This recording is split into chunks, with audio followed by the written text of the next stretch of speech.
On the 21st of November 1934, the following rather chilling article appeared in the New York Times. It concerns the discovery of a planned coup that could have altered the course of American history, yet today hardly anyone knows anything about it. A plot of Wall Street interests to overthrow President Roosevelt and establish a fascist dictatorship backed by a private army of 500,000 ex-soldiers and others appeared before the House of Representatives Committee on Un-American Activities, which began hearings on the charges.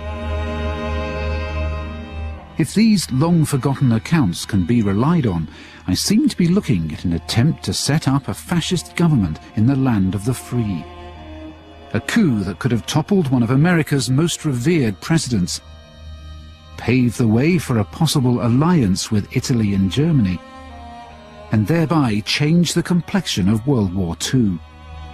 Fascism was seen as an example to be learned from, because it seemed like a quick fix. All you needed to do was get people to shape up.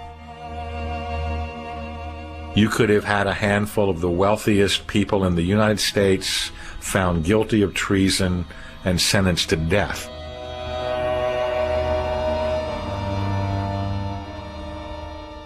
But just what was this plot? Who were the Wall Street interests?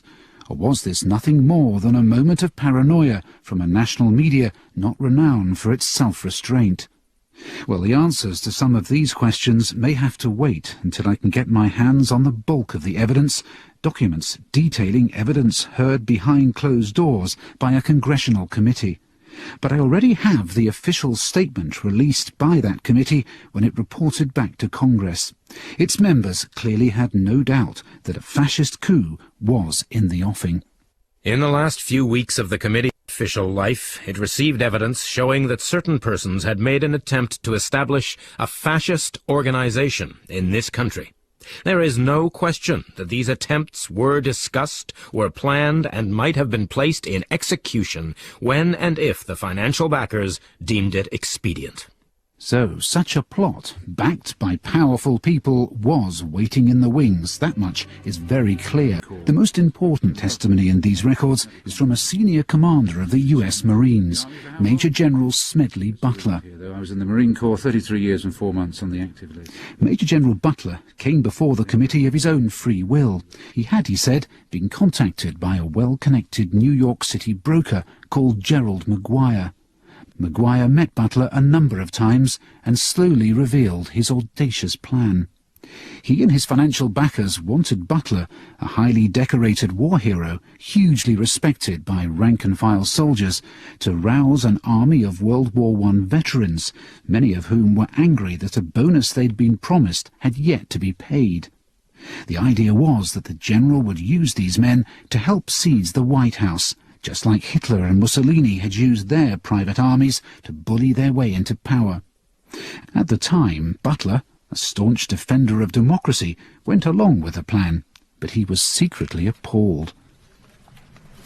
Inside the National Archives, I was joined by writer John Buchanan, who has made a study of right-wing America in the 1930s. These super wealthy capitalists essentially wanted to pose such a threat to Roosevelt that he would basically step aside.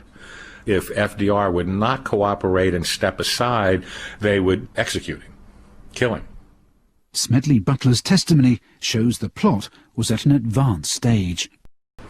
One of the most important witnesses who came here was Paul Cumley French, a journalist Smedley Butler took into his confidence after the conspirators had tried to recruit him. French had also met chief plotter Gerald Maguire at his Wall Street offices, and he recounted their conversation to the committee. We need a fascist government in this country, he insisted, to save the nation from the communists who want to tear it down and wreck all that we have built in America. The only men who have the patriotism to do it are the soldiers, and Smedley Butler is the ideal leader. He could organize 1 million men overnight. And the central character of the plot, the plain-speaking Major General Smedley Butler, was caught on early newsreel from the time, explaining his part in exposing the plot.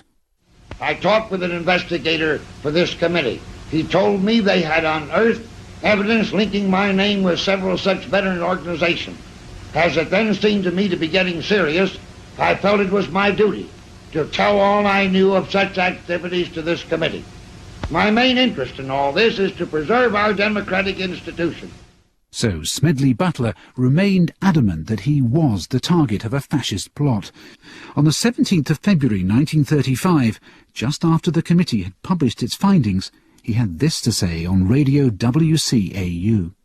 Like most committees, it has slaughtered the little and allowed the big to escape. The big shots weren't even called to testify. They were all mentioned in the testimony. Why was all mention of these names suppressed from the testimony? Most of the senior figures implicated in General Smedley Butler's evidence were never asked to appear before the committee to answer the questions raised. Even though, had the allegations against them been found to be true, people like Irene DuPont and banker J.P. Morgan could have faced the death sentence for treason.